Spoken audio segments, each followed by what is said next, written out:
반갑습니다.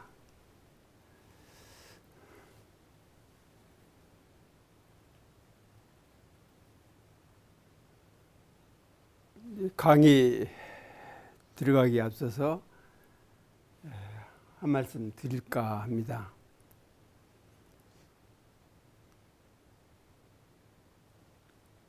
강의한 걸 본 어떤 분이 연락을 해왔어요. 내용들이 참 좋고 충실하고 그러는데 본인 생각에 온불교 경전을 해설하는 거나 마찬가지인데, 그렇다면 온불교에서 뭐 천정이 됐든 부모이 됐든 사막이 됐든 이론사이 됐든 이런 진리적인 얘기를 해놓은 것이 많이 있을 텐데, 이제 거기에 대해서는 언급이 그렇게 많지 않은 것 같다. 이제 사실 많이 하죠.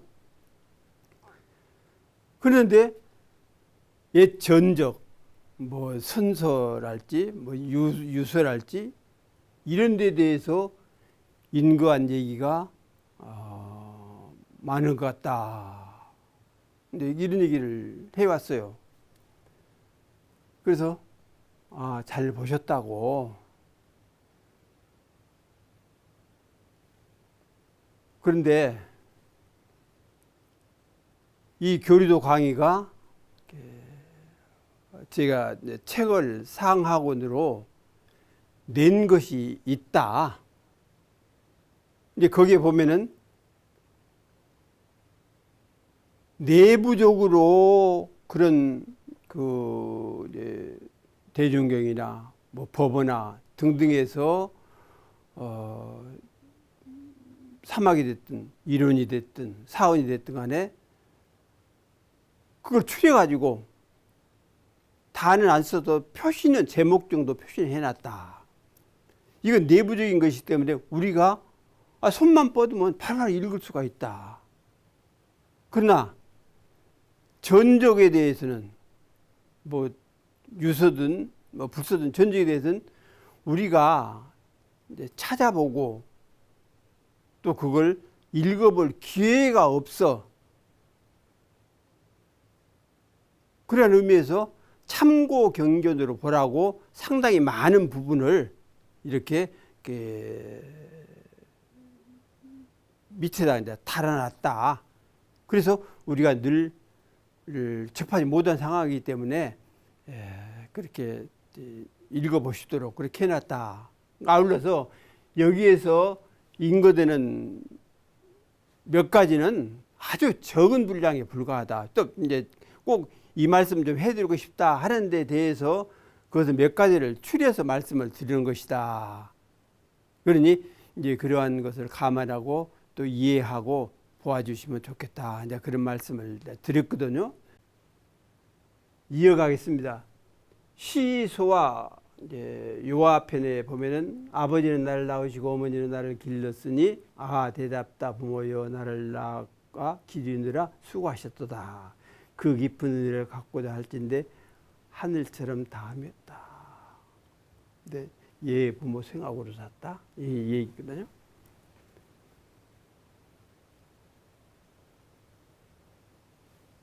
부생 모육 그러거든요.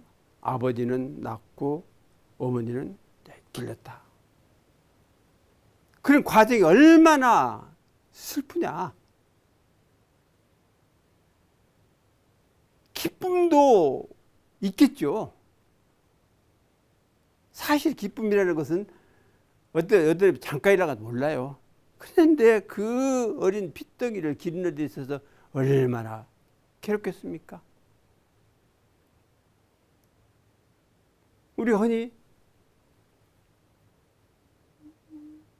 자식을 어머니 뱃속에 있다가 낳는 거 아닙니까? 그러면 오히려 어머니가 낳았다 이렇게 이야기를 하는 것이 올랑가도 모르죠.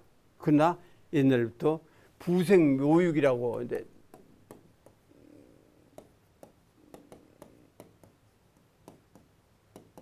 해왔는데, 부생이 생이라는 얘기는 다시 생명을 이제 그 이야기하고 종자지, 종자. 명. 이게 종자를 뿌렸다 그 얘기예요. 종자가 나오는 것이지. 가령 밤을 땅에다 심어놓으면 밤의 종자가 이렇게 나오는 것이지, 뭐 대추가 나오고 사과가 나오고 그런 거 아니잖아요. 그래서 주로 생이라는 얘기는 이렇게 종자라는 그런 의미가 좀 있고, 뭐 육은 그대로 어머니는 이제 젖을 먹여서 기르는 것 아닙니까? 그래서 아버지는 우리들을 낳고 어머니는 길렀다. 그러니까 생명을 낳는다는 얘기 아니에요. 이 육신을 낳았다 그 얘기예요. 생명이 들어앉아 있는 이 육신을 부모를 통해서 낳음을 받았다. 이렇게 이제 우리가 이해를 이제 해야 합니다.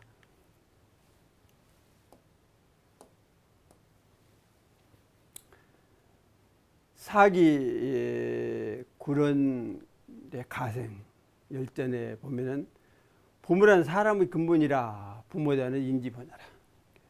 위에서 이제 늘 해왔던 얘기 아닙니까? 부모가 있음으로써 이 가문은 이 가문대로 이어가고, 저 가문은 저 가문대로 이어가고, 내 가문은 내 가문대로 이어가고, 그런 거 아닙니까? 이게 사람의 근본이 되는 것이죠. 여기서 이제 사람이라는 것은 이제 어떤 명을 이야기한다기보다는 어떤 육신적인 이제 몸을 이제 주로 이야기한다라고 이제 볼 수도 있겠죠. 근데 이제 그 육신과 마음이 이제 둘이 아니기 때문에 이 사람으로 이제 볼 수가 있다.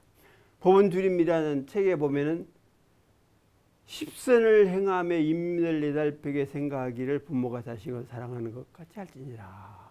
봉행 십선 애념 인민 여 부모이자라. 그러니까 선행을 해라. 그런 마음으로 세상 사람을 품어줘라. 다스려줘라. 그렇게 되면은 마치 부모가 자식을 사랑하는 것 같다. 이제 봉행 십선 하듯이 세상 사람들을 품어줘라. 그것이 바로 이제 부모가 자식 사랑하는 것 같다. 갈관자 태록에 보면은 취향은 기의 부모이요 정미한 것은 천지의 비롯이라. 미자는 기지 부모야요 정미자는 천지 지시하라.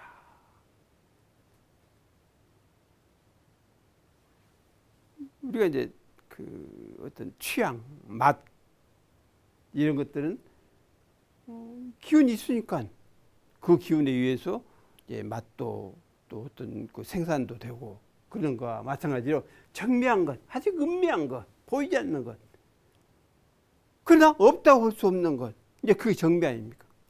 아주 정밀하고 세밀하고 무엇인가 있긴 있어. 근데 잡을 수도 없고 볼 수도 없다고 하기 때문에 없다 하지만은 사실 있다. 그것이 바로 천지의 비롯이다. 이런 진리.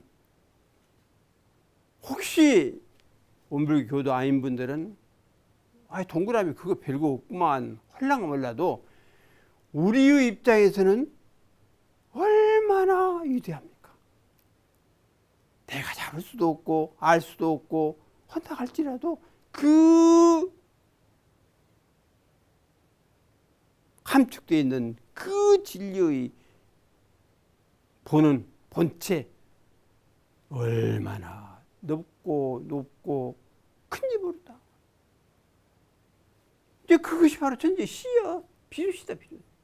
시작이다 그 얘기죠. 그래서 이 천지도 그냥 생겨난 것이 아니라 결국은 진리의 운행에 의해서 이렇게 마련된 것이고, 만물 역시 마찬가지요. 천지간에 살아가는 그러한 만물들이 그 천지의 운행 여하에 따라서 변화를 겪으면서 계속해서 앞으로 나아가지 않느냐.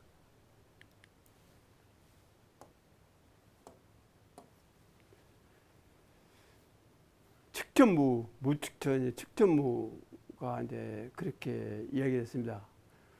부모와 자식이 믿음지 않으면 가정의 도리는 화목하지 못한다. 부자불신.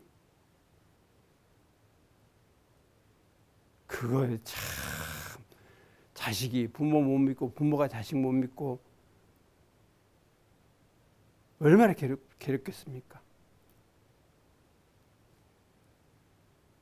가도불복이요.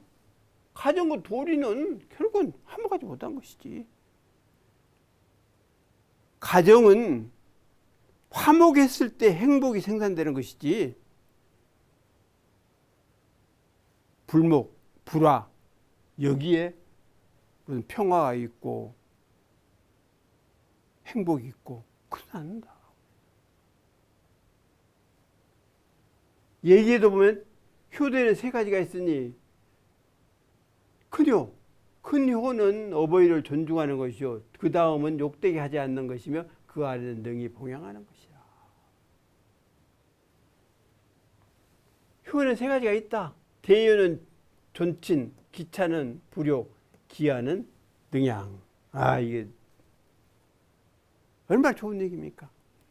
정말 큰 효라는 것은 받들어 드려야죠, 부모를. 부모가 잘나든 못나든 아무 관계없습니다. 부모예요, 부모. 그 위치가 부모요. 부모니까 받들어 드려라. 즉 진효를 하라, 그 얘기입니다.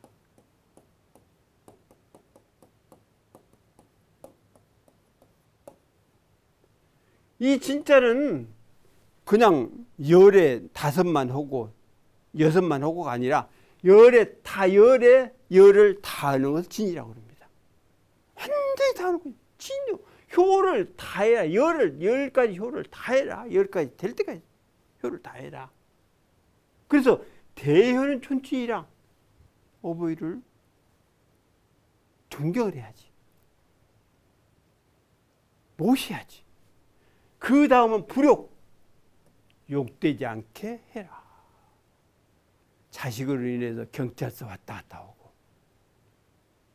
자식으로 인해서 그 자식의 그 부모 얼마나 괴롭겠습니까? 그 얘기 들으면.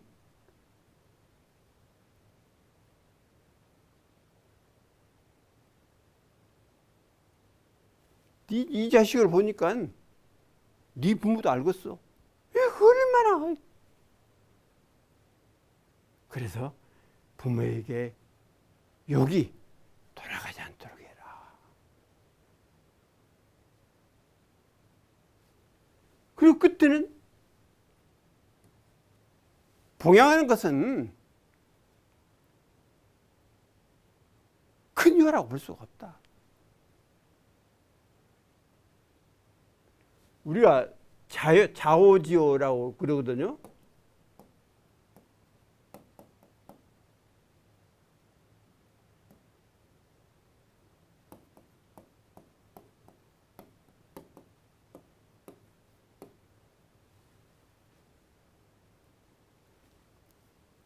까마귀 효라 그러네. 그래서 이제 그렇다고 그럽니다. 근데 까마귀가 이렇게 이제 아래에서 부화해서 그 부모가 자기를 다 먹여서 이제 성조가 되도록 했잖아요. 큰 새가 다 날개도 나고 이제 날아다닐 수 있도록 그렇게 만들어줬습니다. 그래서 이제 날려서 함께 부모와 날려갈 때도 항상 앞에 나가지 않는다 합니다. 날아갈 때도. 그리고 나무까지 앉을 때도 부모 밑에 꼭 갖는다고 그러거든요. 그리고 이제 아래에서 부화해서 자기가 성조가 될 때까지 먹이를 물어다가 주었던 그 은혜를 갖기 위해서 자기도 성조가 돼서 먹이를 물어다가 부모에게 봉양을 한다 그럽니다. 까마귀 효다 말이에요.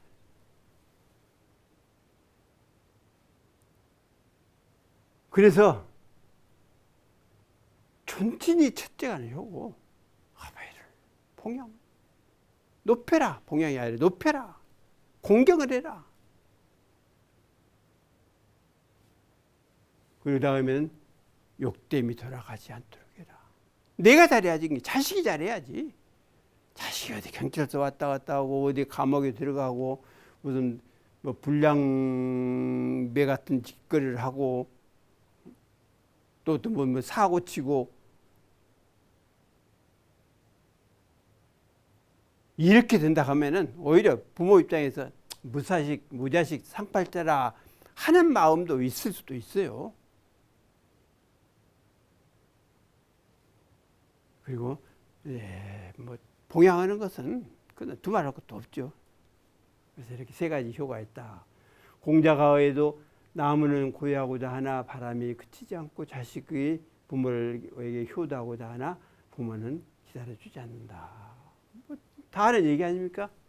수욕정이 풍부지하고 자영량이 침부되라. 때가 되면 가는 겁니다. 나도 가고 내 후손도 가고 내 앞서 부모도 가고 할아버지도 가는 거예요. 그래서 살아계실 때에 할 수 있는 효도를 하는 것이 자식의 도리다. 그렇다고 해서 불가능한 것을 하라는 얘기는 아니거든요.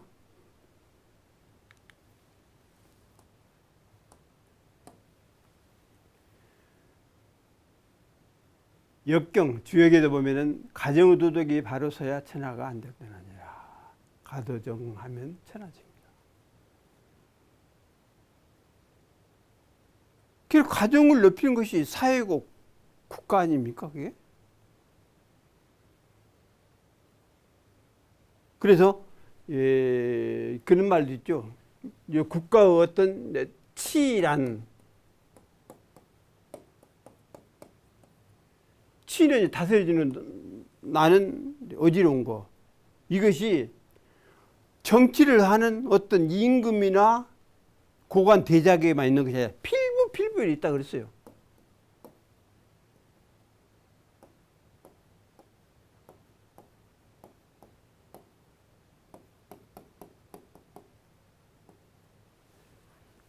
필부도 있다. 정치를 잘못해서 이 모양이 됐다. 위에 사람들이 탐욕을 부려서 이렇게 됐다. 이것이 주체가 될 수도 있겠지만은 필부, 저 농촌에서 일하는 또는 어떤 그 공무원이라도 참 말단에 일하는 그런 사람한테도 결국은 책임이 있다. 그렇기 때문에 어떤 가도 또는 정치의 도 이런 것들이 바르게 서야만 그 국가도 천하도 세상도 사회도 안정을 이룰 수 있다. 이게 크고 넓게 보지 말아라. 내 자식 차려면 내가 바르게 살고 내가 맡은 일에 성심성의를 다해서 일을 잘하고 그러면 자연적으로 사회국가 세계의 천하가 태평성대를 이루게 되어 있습니다. 서경 태서상에도 보면은 오직 하늘과 땅은 만물이 부모이요 오직 사람은 만물의 영장이니라. 유천지는 만물지 부모의 유의는 만물지장이라. 그렇죠. 천지가 없으면 만물이 어떻게 살아가겠습니까? 그래도 땅에서 이렇게 받쳐주고 위에서 덮어주고 우로를 주고 또 옥토를 만들고 그렇게 마무리 살아가는 것처럼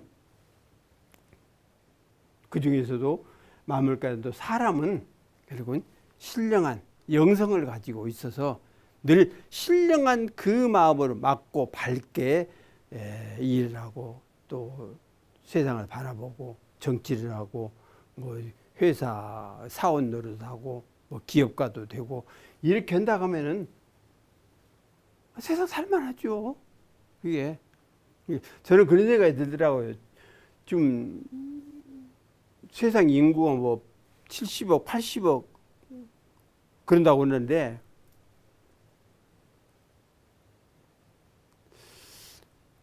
그렇게 온 세상 사람들이 평화롭게 살아간다는 것은 그 지역 따라서 혹시 다를 수도 있지만 그 가운데 제일 중요한 먹는 것 문제만은 해결할 수 있지 않겠느냐.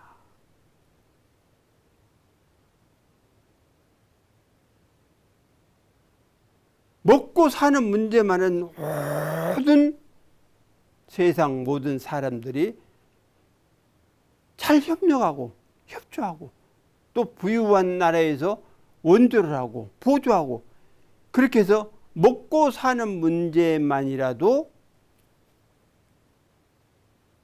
해결을 했으면 좋겠다.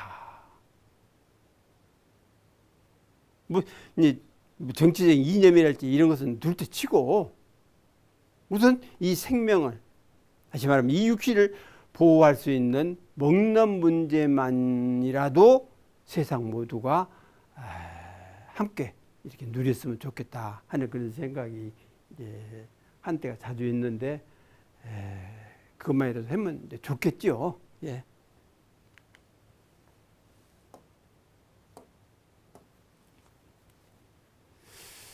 잡보장경에도 이제 부처님이 만일 사람이 부모 조세에 조그만 공양을 지을지라도 복을 얻으면 무량할 것이지만 조금이라도 불순함을 지으면 죄가 또한 무량하리라. 약인 부모, 약인의 부모, 소, 작소 공양, 획복 무량, 소작 불순, 죄역 무량. 그러니까 부모가 바로 부처님이다. 부모 공양 잘하면 부처님 공양 잘한 것이고 부모 공양 못하면 역시 부처님 공양 못한 것이다. 아이 내가 부모를 모시고 부모를 마음이랄지 뭐 상황이랄지 이런 걸 편치 못하게 해드리고는 부처님 앞에 가서 우리 부모 건강하게 해주시고 뭐 내 자식 어떻게 성공하게 해주시고 그렇게 빈다고 부처님이 눈을 뜨시겠어요? 아마 네 부모한테 잘해라 그러실 것 같아. 돌아가서 네 부모한테 잘해라. 대종사님 말씀처럼 실지불공을 잘해라 그 얘기죠. 변산 원광선원에 계실 때, 이제는 지금 영화에서 이제 실상사 계실 때, 노부부가 실상사에 불공을 들여간다. 그래 여름날에 이렇게 대변에 앉아 계시는데 그 노부부가 가시다가 또 앉아서 쉬는 겁니다. 노인장 뭐 들어가세요? 아이 내 부모 아니 내 며느리가 우리 며느리가 불효해서 불공을 좀 드리러 간다.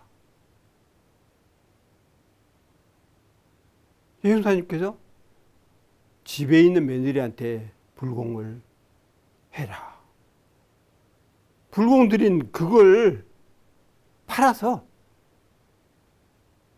며느리가 좋아하는 옷도 사줘보고 신발도 좀 사줘보고 그래봐라. 그래도 그 노인네가 무시거든 않든가 이제 듣고 보니까 그럴만도 하거든. 그러니까 돌아가서 그렇게 한 거라. 옷도 사주고 뭐 신발도 사주고 먹는 것도 좀 사주고 그러니까 며느리 마음이 차차야 돌아와. 그래서 이제는 없어서는 안 될 효부가 돼버린 거야.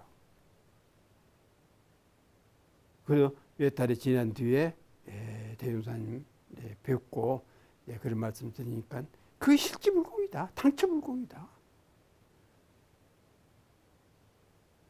그래서 내 부모한테 잘해야 부처님도 돌아서고 눈도 뜨고 그러시지, 집에서는 실컷 그 못된 짓 해놓고 뭔 종교 어디 가서 좀 빌고 어디 가서 어떻게 오고 안 되죠. 시경에 아까 비슷한 얘기입니다. 아버지는 날 낳으시고 어머니는 나를 기르시니 애답다 부모시여 나를 낳아 기르고 수고하셨네. 그 은덕을 갖고자 해도 하늘처럼 높고 커서 끝이 없네. 이제 이 한편인데 이쪽은 어머니 아버지가 나를 낳아 얼마나 힘쓰셨나. 그래서 그 은혜 보답을 하고 해도 저 하늘 같아서 어떻게 할 수가 없다. 다시 말하면 아까 말씀드린 대로 효는 다 못하는 거예요. 효는 흉내만이라도 내면 그 사람이 효자가 되는 것이지 어떻게 다 근본적으로 효는 다 할 수가 없다. 아무리 효를 잘했다 할지라도 다 할 수가 없다.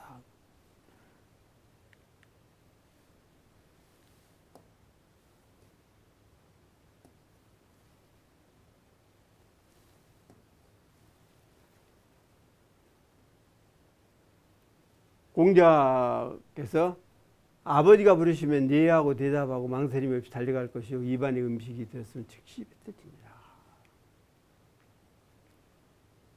그러니까 우리가 지금 생각으로는 뭐 아버지가 좀 부르면 좀 늦게 가도 되지 이렇게 하려고 몰라도 옛날 사람들이 이렇게 했다고 말이죠. 부모가 부르면 머뭇거리지 말아라 그 말이에요. 바로 달려가라. 만일에 뭔 음식이 입에 있다 할 때 삼키고 대답은 늦다고 말해요. 바로 뱉어버리고 대답해라. 그래서 부모에 대한 그 예의, 공경, 존경 이런 것들을 잃지 말아라. 예문유치라는 책에도 그 얘기 있는데 아까 말씀드렸죠. 이제 민작은 형제 그 이야기, 그 얘기니까 이렇게 넘기겠습니다.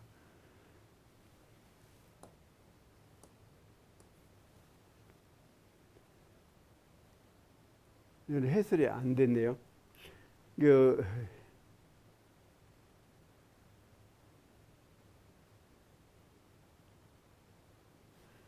이제 논나라 애공이 이제 정치를 이제 공자에게 이제 물었습니다. 어떻게 정치를 해야 합니까?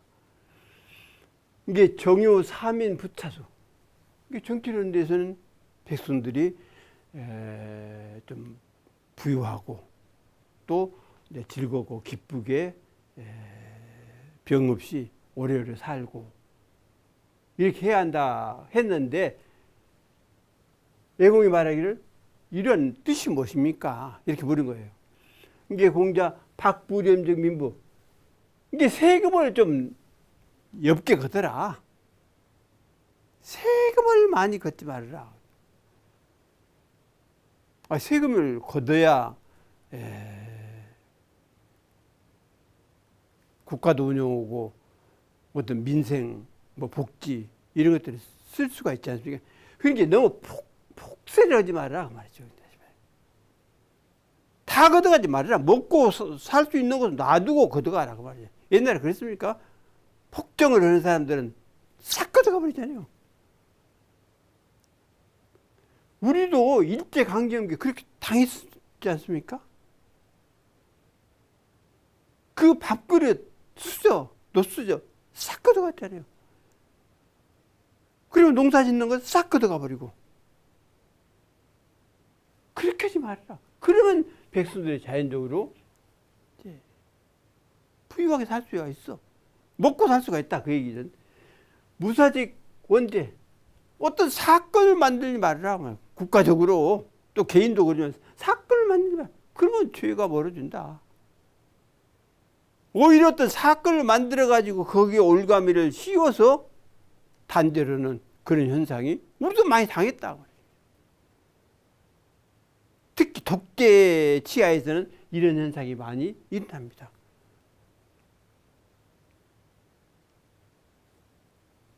원대적 민수랑.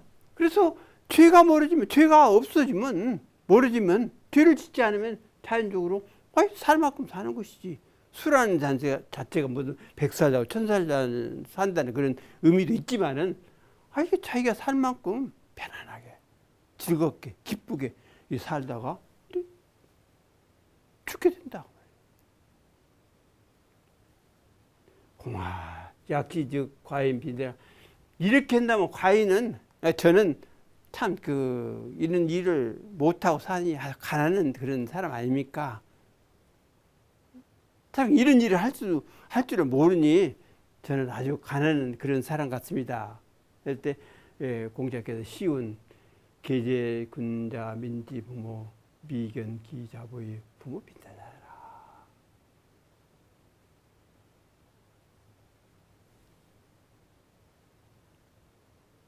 국가를 다스리는 그 입장은 바로 군자고, 그런다 하면 백성의 부모가 돼. 이제 그러니까 군, 사, 군사부 일체라 그래. 임금, 스승, 부모는 한 법이다. 시기하고 공경스럽고 하는 그러한 정치를 잘하면 민주부모, 백성부모가 된다. 군대가 백성부모가 된다. 그래서 미경기자부의 부모 빈자해라. 그 자식은 부유한데 그 부모는 빈천하게 산다, 가난하게 산다 하는 것은 내가 듣지도 못하고 보지도 못했다. 그러니까 이렇게 하면은 애공 당신이 가난한 것 같지만은 아니다. 백성들이 잘 사는데 어떻게 임금이 가난할 수가 있냐, 그 얘기입니다. 그래서 정치를 잘해서 백성들에게 부유하게 살고 죄를 짓기 전에 미리서 방비를 얻고 사건을 만들어 가지고 죄의 올감을 씌우지 않는다 하면은 자연적으로 백성들이 잘 사니까, 백성들이 잘 살면 임금도 잘 살 것 아니냐, 세금도 잘 거치고 어디 가서든지 존경을 받고 그럴 것 아니냐.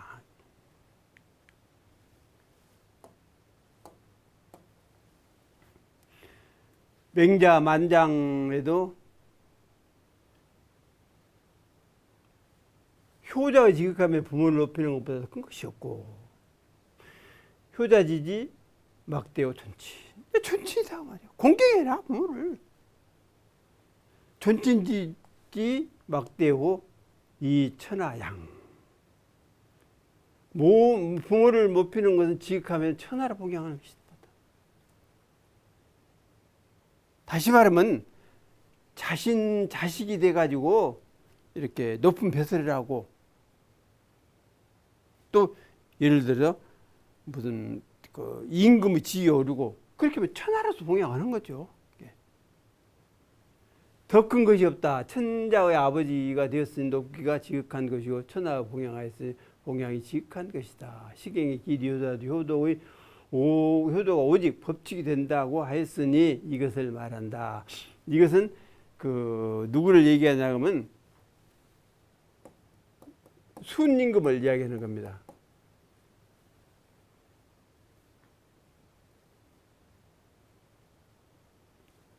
순임금 아버지가 이제 맹인이에요.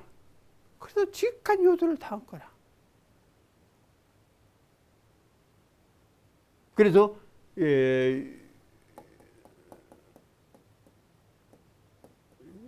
윤임금한테 이제 발탁이 돼가지고 결국 이제 천자까지 이제 된 것이거든요. 천자가 되고 보니까 순임금이 효도한 것보다는 천하 사람 효도는 마찬가지라고요. 천하의 모든 백성들이, 모든 사람들이 존경을 해. 봉양을 해. 이거 이제 천하양이죠, 천하. 천하라서 봉양한다. 이것이 봉양의 지극함이다. 그래서 시경에 영은 효사, 효사직, 유칙, 차지하라. 길이 효도하니 오직 법칙이 된다고 했다. 이렇게 효도를 하니까 그것이 이제 법칙이 돼가지고 모든 사람들이 다 이렇게 순임금처럼 부모를 이제 받들어야 한다 하는 길이 됐다. 이제 그 말씀이죠. 이제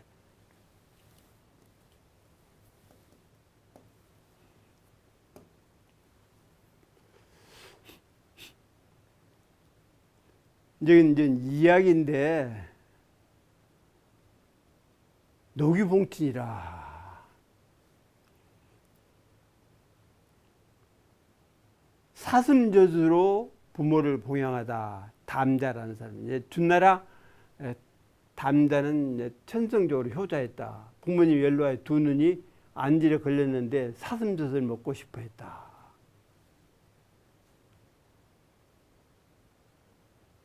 속 없는 노인이라고 불러가도 모르죠.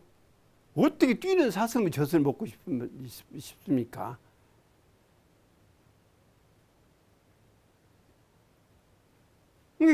지금 현상적으로 본다고 하면 뛰어다니는 그 사슴의 젖을 어떻게 먹고 싶어 해요. 그러나 담자는 사슴 가죽을 걸치고 깊은 산에 들어가 사슴 무리 속으로 가서 사슴젖을 짜와 부모님을 봉양했다. 사슴이 이렇게 가죽을 둘러쓰고 있으니까 저 사슴인 줄 알고 옆에 와서 놀고 또 새끼를 가진 그러한 그 사슴들이 옆에 있으니까 젖을 짠 거죠. 그렇게 해서 가지고 와서 봉양을 한 겁니다. 한 번은 사냥꾼이 담자를 사슴으로 알고 쏘려고 하자 담자가 큰 소리로 자신을 날려 죽음을 면할 수 있다. 그래서 사냥꾼이 보니까 사슴인 줄 알지. 사슴 가지고. 그러니까 사람이라고. 응? 그래서 일어나서 큰 소리 하고 자초지정을 하니까 이야기하니까 그러냐고 오히려 이제 더 북돋아서 사슴젖을 많이 가지도록 했다 하는 얘기입니다. 활로 쏘지 아니하고 사람이 어떻게 쏘겠습니까? 그래서 이게 효를 천하에 알려가지고 큰 효자가 되도록 했다.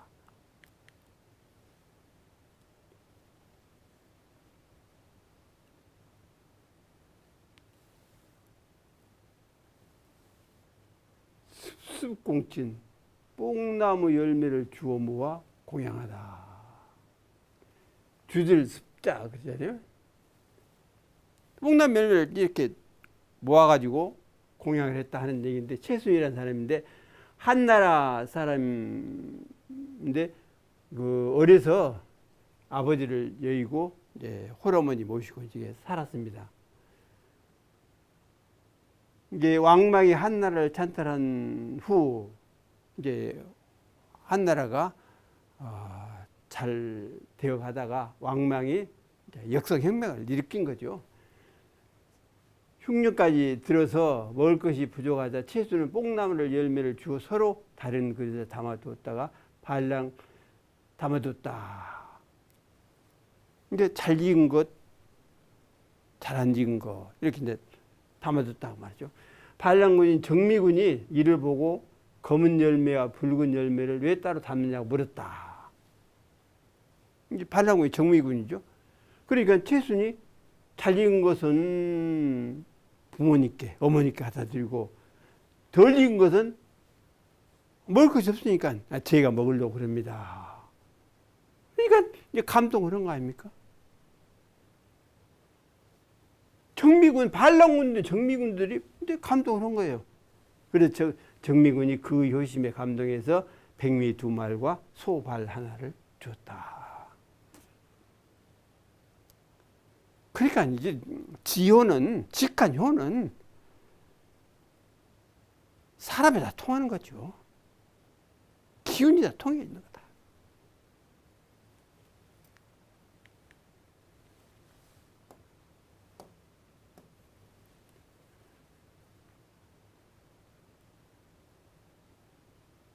매화복무, 아이를 이제 묻었다. 네, 그 얘기입니다. 한나라 곽거는 이제 집이 가난했는데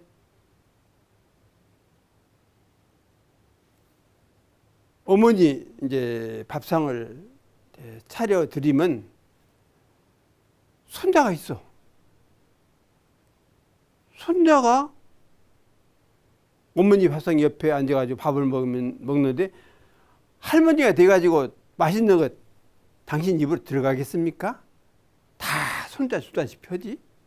그렇게 손자를 주고 오니까 그 곽거 내외가 생각할 때 자식은 자식이고 무슨 부모 공양을 내가 하는데 저 아이가 부모 자식 것을 뺏으면 것과 마찬가지니 이 자식을 묻어버리자. 그렇게 상의를 한 겁니다. 그러니까 부인도 그러자.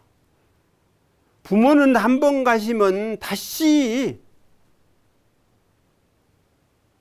만날 수가 없지만, 뵐 수가 없지만 자식은 또 나오면 돼. 이제 그런 심정을 가지고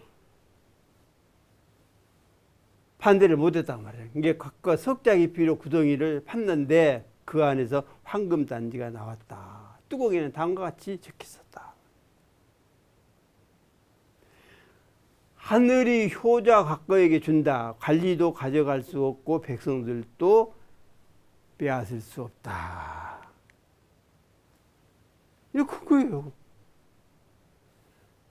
천사 효자 각거. 하늘이 효자인 각거에게 준다. 황금 단지를 준다. 그래서 관부득지 벼슬 다리는 사람은 관가에서도 취해가지 못하고 민부득다리 백성들도 함부로 뺏어가지 못한다. 이렇게 했다고 말이죠. 그러니까 지효는 결국은 천감이 되는 거죠. 하늘이 감동을 한 거다. 지극한 효도는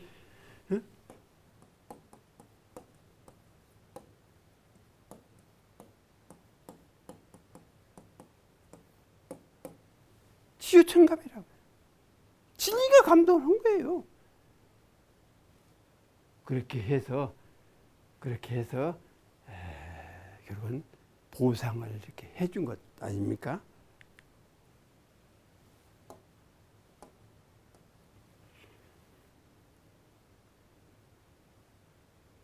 이제 이런 얘기를 해드리면 혹시 뭐 묵은 얘기 또는 고리타분한 얘기,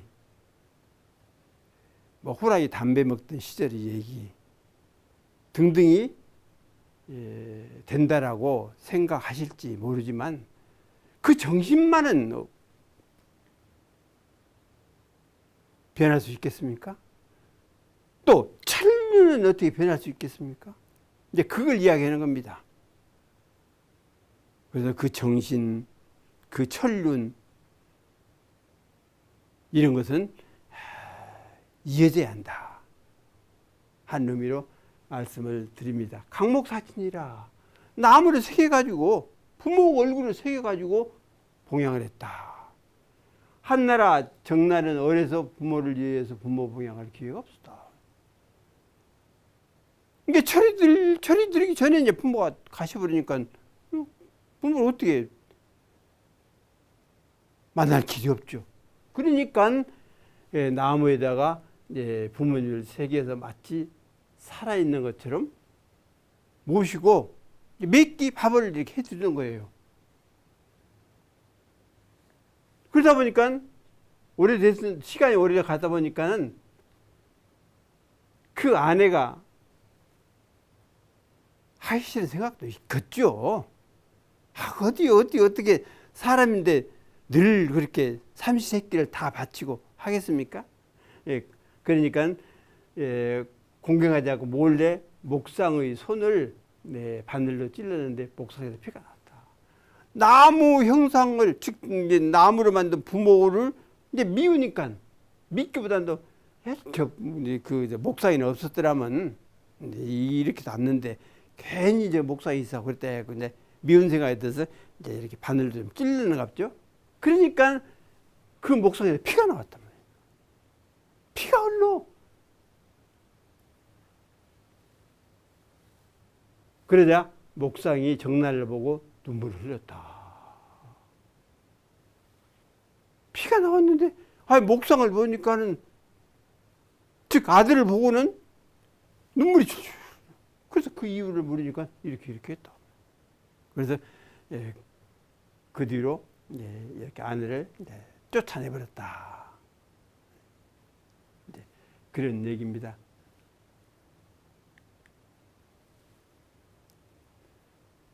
회일유친이라, 이제 육적이라는 사람인데, 이게 포한 사람 육적이 6살 때 국왕 원수를 만났다. 원수를 규율을 대접했다. 육적이 그 중에 2개를 품어 놓고 돌아가면서 인사를 하다가 땅에 떨어졌다며. 이렇게 품에 넣었는데 이제 가겠습니다 라고 인사를 하다가 뚝 떨어졌다고 말이죠. 그러니까 임금이 준 그 음식을 집에 못 가고 가지거든요. 거기서 다 먹고 가요. 못 먹으면 남겨놓고 가. 그래서 이제 원술이 물은 겁니다. 융당은 육적은 손님으로 와서 왜 규를 품에 넣는가? 임금이 준 그 규를 어떻게 품에 넣느냐? 그러니까 육적은 무릎을 꿇고 대답했다. 돌아가 부친께 모친께 드리고 싶었습니다. 이렇게 규를 주셨는데 제가 어떻게 다 먹겠습니까? 어머니께 드리려고 품에다가 이렇게 갈무렸는데 어쩌다가 인사되다 보니까 이렇게 흘렸습니다. 지금이야 귤이 흐르잖아요.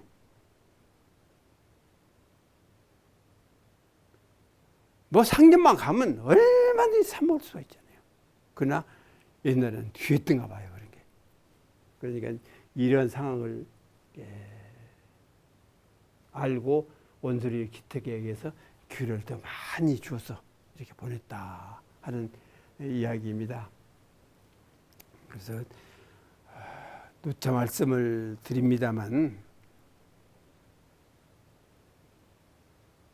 천륜의 기운은 오직 부모와 자식 사이에 흐르는 강물과 같고 연결된 가교, 다리와 같다 하는 생각을 할 때에 부모님이 돌아가신 분은 생각하는 마음을 더 가져하고 살아계신 분은 효도를 다해서 부모께서 자식으로 인해서 걱정이 되지 않도록 아까 이제 불욕이라고 그랬잖아요.